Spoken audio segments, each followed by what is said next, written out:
छत्रपती शिवाजी महाराज जिवंत असतानाच औरंगजेब हा दख्खनीत येणार होता, पण त्यानं तो विचार बदलला. का बदलला? चला जाणून घेऊया. वेलकम टू 30 दिवस 30 शिवगोष्टी.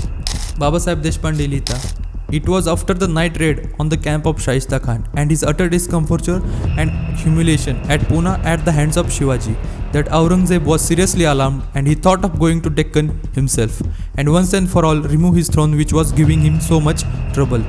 He, however, seems to have changed his mind. Possibly he had been afraid of Shivaji, afraid that he would circumvent him or assassinate him.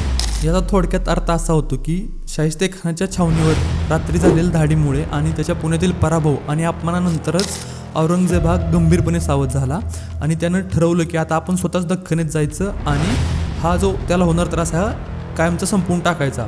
पण त्यानंतर त्यानं तो विचार बदलला, कारण त्याला वाटले की असाच आपल्या छावणीवर छत्रपती शिवाजी महाराजांनी अटॅक केला आणि आपल्याला संपवून टाकलं तर मग त्यामुळे त्याने दख्खनमध्ये यायचं थांबवलं. अशाच व्हिडिओंसाठी लाईक, कमेंट, सबस्क्राईब आणि फॉलो करायला विसरू नका.